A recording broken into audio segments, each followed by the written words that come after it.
ദൈവനാമത്തിന് മഹത്വം ഉണ്ടാകുമാറാകട്ടെ. ഇന്നുവരെ ജീവിപ്പാൻ ദൈവം നൽകിയ ഉപകാരങ്ങളെ ഓർത്ത് സ്തോത്രം ചെയ്യാം. ഞാൻ കുര്യൻ എം ചാക്കോ. കഴിഞ്ഞ ദിവസം സഭയുടെ ഭവന സന്ദർശന വേളയിൽ ഒരു ഭവനത്തിൽ കൂട്ടുസഹോദരനും ഞാനും ചെന്നു. വീട്ടുകാരൻ ചായ തന്ന് ഞങ്ങളെ സ്വീകരിച്ചു. വീട്ടുകാരി തൊഴിലുറപ്പിന് പോയിരുന്നു. ഞങ്ങൾ പരിചയപ്പെട്ടു. ഡ്രൈവറായ വീട്ടുകാരൻ എരമല്ലൂരിലെ ഒരു കമ്പനിയിലെ ജോലിക്കാരനാണ്. കാലിനുണ്ടായ മുറിവ് മൂലം 5 മാസമായി ജോലിക്ക് പോയിട്ട്. കാലിനുണ്ടായ മുറിവിനെക്കുറിച്ച് കേൾക്കാൻ മാത്രമുണ്ട്. അവരുടെ വീട്ടിലെ പാചകം മുഴുവനും പാചകവാതകം അഥവാ ഗ്യാസ് ഉപയോഗിച്ചാണ്.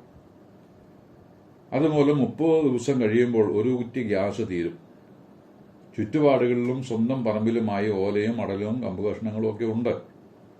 അവ കൂടി ഉപയോഗിക്കത്തക്ക വിധത്തിൽ ഒരു അടുപ്പും ശരിയാക്കിയിട്ടുണ്ട്. വീട്ടുകാരിക്ക് പണി കഴിഞ്ഞു വന്ന് വിറക് പെറുക്കി പാചകം ചെയ്യുവാൻ വയ്യ പോലും. മുഴുവൻ പാചകവും ഗ്യാസ് ഉപയോഗിച്ച് ചെയ്യും. അതിനാൽ 950 രൂപ ആ നിലയിൽ മാസം തോറും ഉണ്ടാകണം. ഈ കാര്യം പറഞ്ഞ് ഇരുവരും തമ്മിൽ നീരസമുണ്ടായി.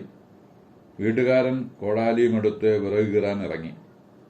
ഇനി വിറകും കൂടി ഉപയോഗിച്ച് പാചകം ചെയ്താൽ മതി എന്ന് അല്പം ഖനത്തിൽ പറഞ്ഞ് അവിടെ മുറിച്ചിട്ടിരുന്ന വിറക് കഷ്ണത്തിൽ ഒരു വെട്ടുകൊടുത്തു. വിറക് കഷ്ണം നീങ്ങിപ്പോയി. വെട്ട് കാലിന് കൊണ്ടു. നിലവിളിച്ചും കൊണ്ട് മണ്ണിൽ ഇരുന്നുപോയ ആളിനെ ഓടിക്കൂടിയ നാട്ടുകാർ എരമല്ലൂരിലുള്ള ഹോസ്പിറ്റലിൽ എത്തിച്ചു. ഡോക്ടർ പ്രഥമ ശുശ്രൂഷ നൽകിയതിനു ശേഷം എറണാകുളത്തേക്ക് അയച്ചു. അവിടെ ഹോസ്പിറ്റലിൽ 15 ദിവസം കിടന്നു. 45,000 രൂപയോളം ചെലവായി. 5 മാസം കഴിഞ്ഞു ജോലിക്ക് പോയിട്ട്. ഭാര്യ തൊഴിലുറപ്പിനും മറ്റു ജോലികൾക്കുമായി പോകുന്നതുകൊണ്ട് 2 മക്കളടങ്ങുന്ന ആ കുടുംബം കഞ്ഞി കുടിച്ചു പോകുന്നു.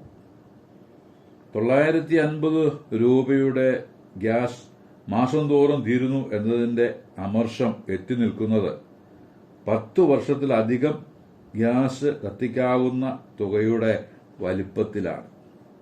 കാറ്റ് വിതച്ച് കൊടുങ്കാറ്റ് കൊയ്യുന്നവരെ കുറിച്ച് വചനം പറയുന്നത് എത്രയോ ശരി. യാക്കോബ് എഴുതിയ ലേഖനം 1:19 മുതൽ വായിക്കുന്നത്, എന്റെ പ്രിയ സഹോദരന്മാരെ, ഓർമ്മിക്കുവിൻ, നിങ്ങൾ കേൾക്കുന്നതിൽ വേഗത ഉള്ളവരും സംസാരിക്കുന്നതിൽ തിടുക്കം കൂട്ടാത്തവരും കോപിക്കുന്നതിൽ മന്ദഗതി ഉള്ളവരും ആയിരിക്കണം. മനുഷ്യന്റെ കോപം ദൈവനീതിയുടെ പ്രവർത്തനത്തിന് പ്രേരണ നൽകുന്നില്ല. ഈ പ്രസ്താവന അടിവരയിട്ട് സൂക്ഷിക്കുവാൻ നമുക്ക് പ്രത്യേകം ശ്രദ്ധിക്കാം. മനുഷ്യന്റെ കോപം ദൈവത്തിന്റെ നീതിയുടെ പ്രവർത്തനത്തിന് പ്രേരകം ആകുന്നില്ല. ആകയാൽ എല്ലാ അശുദ്ധിയും വർദ്ധിച്ചു വരുന്ന തിന്മയും ഉപേക്ഷിച്ച് നിങ്ങളിൽ പാകിയിരിക്കുന്നതും നിങ്ങളുടെ ആത്മാക്കളെ രക്ഷിക്കുവാൻ കഴിവുള്ളതുമായ വചനത്തെ വിനയപൂർവ്വം സ്വീകരിക്കുവിൻ. നമുക്ക് 2 ചെവിയും ഒരു നാക്കുമാണ് സൃഷ്ടാവ് നൽകിയിരിക്കുന്നത്. പറയുന്നതിനേക്കാൾ കേൾക്കുന്നതിന് താല്പര്യം ഉള്ളവരായിരിക്കണം എന്ന് സാരം. കേൾവിയാലാണ് ഒരാളെ വിശ്വാസത്തിലേക്ക് നയിക്കുന്നത് എന്ന് റോമാലേഖനം 10:17 പറയുന്നു. കർത്താവായ യേശുക്രിസ്തു കൽപ്പിച്ചതും പോയി പ്രസംഗിച്ച് കേൾപ്പിക്കുവിനെന്നാണ്. വിശ്വസിക്കുന്നവൻ രക്ഷിക്കപ്പെടും, വിശ്വസിക്കാത്തവൻ ശിക്ഷാവിധിയിൽ അകപ്പെടും. ദൈവത്തിന്റെ വചനവും അതിലുള്ള ആലോചനയും ബുദ്ധിയുപദേശവും കേൾപ്പാൻ നാം എപ്പോഴും ഒരുക്കമുള്ളവരായിരിക്കാം. എഫേസ്യ ലേഖനം 4:25 കോപിച്ചാൽ പാപം ചെയ്യാതിരിപ്പിൻ, സൂര്യൻ അസ്തമിക്കുവോളം നാം കോപം വച്ചുകൊണ്ടിരിക്കരുത്, പിശാചിന് ഇടം കൊടുക്കരുത് എന്നും വായിക്കുന്നു. കോപം അതിൽ തന്നെ പാപം അല്ല എങ്കിലും പാപം ചെയ്യുവാനുള്ള ഏറ്റവും അനുയോജ്യമായ സാഹചര്യമാണ് കോപത്തിലൂടെ ഉരുത്തിരിയുന്നത്. ഇത് മനസ്സിലാക്കാൻ പറ്റിയ ഉദാഹരണമാണ് ഉൽപ്പത്തി പുസ്തകം 4:3 മുതൽ ഉള്ളത്. ആദമിന്റെയും ഹവ്വയുടെയും മക്കളായ കയ്യനും ഹാബേലും ദൈവത്തിന്റെ മുമ്പിൽ വഴിപാട് കൊണ്ടുവന്നു. കയ്യൻ കൃഷിക്കാരനായതിനാൽ കൃഷിയുടെ അനുഭവത്തിൽ നിന്നും ഹാബേൽ ആട്ടിൻകൂട്ടത്തിൽ നിന്ന് അവയുടെ കടിഞ്ഞൂലുകളിൽ നിന്ന് വഴിപാട് കൊണ്ടുചെന്നു. ദൈവം ഹാബേലിലും അവന്റെ വഴിപാടിലും പ്രസാദിച്ചു എന്ന് വായിക്കുന്നു. കയ്യൻ തന്നിഷ്ടക്കാരനായതിനാലാണ് അവനിൽ ദൈവം പ്രസാദിക്കാതെ ഇരുന്നത്. ആദമിനും ഹവ്വയ്ക്കും അനവധി പുത്രിപുത്രന്മാർ ഉണ്ടായിരുന്നുവെന്ന് ഉൽപ്പത്തി പുസ്തകം 5:4 നിന്ന് മനസ്സിലാക്കാം. ആദ്യം ജനിച്ച രണ്ടുപേർ കയ്യനും ഹാബേലുമായിരുന്നു. ഇരുവരെയും പരദീസയുടെ ശ്രേഷ്ഠമായ അനുഭവത്തെക്കുറിച്ചും അത് നഷ്ടമായ ശബ്ദക്കുറവിനെക്കുറിച്ചും പറഞ്ഞ് ബോധവൽക്കരിക്കാതെ ഇരിക്കും എന്ന് ചിന്തിക്കുവാൻ ന്യായമില്ല. ശ്രദ്ധിച്ച് ജീവിക്കേണ്ടതിന്റെ ആവശ്യകതയെയും പ്രബോധിപ്പിക്കാതെ ഇരിക്കുകയില്ല. പാപം ചെയ്ത് ദൈവദേശം നഷ്ടപ്പെട്ടതിനാൽ അവർ നഗ്നരായി തീർന്നുവെന്നും അവർക്കാവും വിധം ഇലയും മറ്റും കൂട്ടിത്തുന്നി നാണം മറയ്ക്കാൻ നോക്കി നടന്നില്ല എന്നതും പറഞ്ഞു. ദൈവം തോല് ഉടുപ്പിച്ച് നാണം മറച്ച വിവരവും പറഞ്ഞു കേൾപ്പിച്ചു. സൃഷ്ടിയുടെ പ്രശ്നത്തിന് പരിഹാരം വരുത്തുവാൻ സൃഷ്ടാവിന് മാത്രമല്ലേ കഴിയൂ? മൺകുടത്തിന്റെ ഷെയ്പ്പിലുള്ള അപാകത നീക്കുവാൻ കുടം ശ്രമിച്ച് നിലത്ത് കിടന്ന് ഉരുണ്ടാൽ പൊട്ടിക്കഷ്ണങ്ങളായി പ്രശ്നം ഗുരുതരമാക്കും.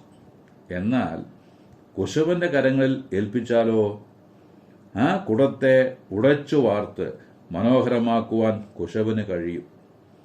ഈ സത്യം മാതാപിതാക്കൾ മക്കൾക്ക് ഉപദേശിച്ചിരിക്കും. അത് ഹാബേൽ അനുസരിച്ചു. അതനുസരിച്ച് ആട്ടിൻകുട്ടിയെ യാഗമായി സമർപ്പിച്ചു. കയ്യന്റെ ധാർഷ്ട്യം ഉദിച്ചു. ഞാൻ എനിക്കുള്ളതേ അർപ്പിക്കൂ, അതുകൊണ്ട് പ്രസാദിക്കാമെങ്കിൽ പ്രസാദിച്ചാൽ മതി. മാതാപിതാക്കൾ പറഞ്ഞതും കൂട്ടാക്കിയില്ല, അനുജൻ ചെയ്തു കാണിച്ചതും കൂട്ടാക്കിയില്ല. ഇന്നും പല മനുഷ്യരും ഇങ്ങനെയാണ്. ഞങ്ങൾ അപ്പനപ്പൂപ്പന്മാരായിട്ട് ഇങ്ങനെയാ ആചരിച്ചു പോരുന്നത്.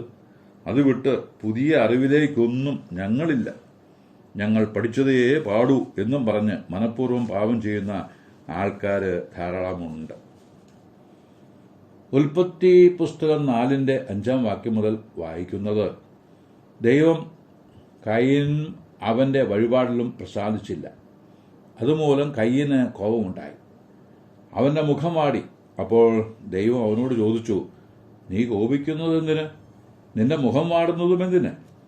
നീ നന്മ ചെയ്യുന്നുവെങ്കിൽ പ്രസാദമുണ്ടാകില്ലയോ? നീ നന്മ ചെയ്യുന്നില്ലെങ്കിലോ പാപം വാതിൽക്കൽ കിടക്കുന്നു, അതിന്റെ ആഗ്രഹം നിങ്ങളിലേക്കാകുന്നു, നീയോ അതിനെ കീഴടക്കണം എന്ന് കൽപ്പിച്ചു. ഇത് കയ്യൻ കേട്ട് ഉള്ളിൽ പക വളർത്തി ഉപായരൂപേണ അനുജനെ വയലിലേക്ക് കൂട്ടിക്കൊണ്ടുപോയി അവിടെ വെച്ച് കയ്യൻ ഹാബേലിനെ അടിച്ചു കൊന്നു. നോക്കണേ, ദൈവം നേരിട്ട് നൽകിയ ഭയനിർദ്ദേശം കാറ്റിൽ പറത്തി പിശാചിനിടം കൊടുത്തു. തോറ്റ് കയ്യൻ തുന്നം പാടി. ഇന്നും ജനം ബുദ്ധിയുപദേശത്തെയും ഭയനിർദ്ദേശത്തെയും കാറ്റിൽ പറത്തുകയാണ്. മദ്യപാനം ആരോഗ്യത്തിന് ഹാനികരമാണ്, പുകവലി ആരോഗ്യത്തിന് ഹാനികരമാണ് എന്നിത്യാദി നിർദ്ദേശങ്ങൾ നിയമപ്രകാരമുള്ള മുന്നറിയിപ്പായി പാക്കറ്റുകളിൽ മുദ്രണം ചെയ്തിട്ടുണ്ട്.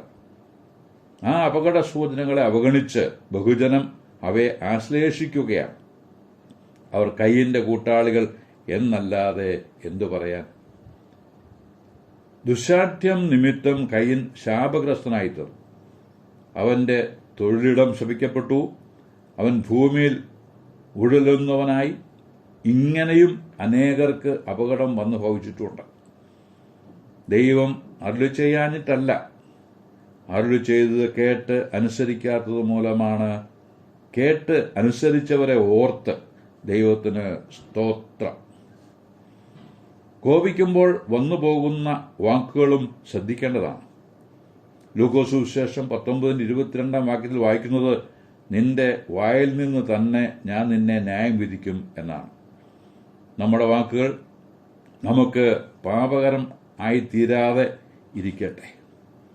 വായും നാവും സൂക്ഷിക്കുന്നവൻ തന്റെ പ്രാണനെ കഷ്ടങ്ങളിൽപ്പെടാതെ സൂക്ഷിക്കുന്നുവെന്ന് സദൃശ്യവാക്യങ്ങളുടെ പുസ്തകം 21:23 പറയുന്നു.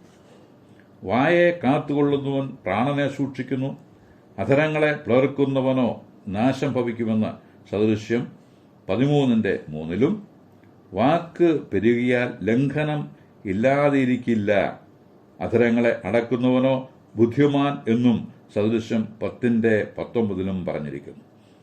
അതുകൊണ്ട് ദാവീദിനോട് ചേർന്ന് നമുക്കും പ്രാർത്ഥിക്കാം. എൻ്റെ പാറയും എൻ്റെ വീണ്ടെടുപ്പുകാരനുമായ കർത്താവേ, എൻ്റെ വായിലെ വാക്കുകളും എൻ്റെ ഹൃദയത്തിലെ ധ്യാനവും നിനക്ക് പ്രസാദകരമായിരിക്കട്ടെ എന്ന്.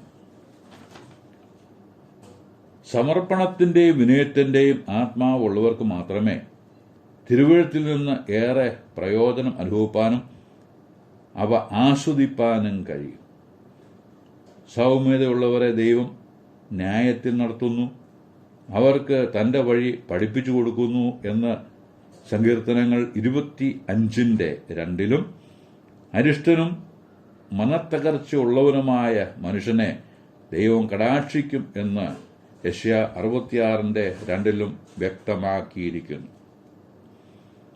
നമ്മുടെ ആത്മാക്കളെ നിത്യനരകത്തിൽ നിന്ന് രക്ഷിച്ച് ദിനേനയുള്ള വ്യത്യസ്ത സാഹചര്യങ്ങളിൽ വീഴാതെ നമ്മെ കാത്ത് സംരക്ഷിച്ചു കൊണ്ടിരിക്കുന്ന ദൈവശക്തിക്കും അവിടുത്തെ വചനത്തിനുമായി സ്തോത്രം ചെയ്യാം. ആ വചനം ഇന്ന് നമ്മുടെ ഉള്ളിൽ പാകിയിരിക്കുന്നു. പാപത്തിന്റെ ശിക്ഷയിൽ നിന്ന് എന്നേക്കുമായ വിടുതൽ തന്ന് നമ്മെ രക്ഷിച്ച നമ്മുടെ നല്ലവനായ കർത്താവിനോട് നന്ദി പറഞ്ഞ് അവിടുത്തേക്ക് മഹത്വം കരയേറ്റി ഇന്ന് വാക്കുകൾ അവസാനിപ്പിക്കുന്നു. ദൈവനാമം മഹത്വപ്പെടുമാറാകട്ടെ.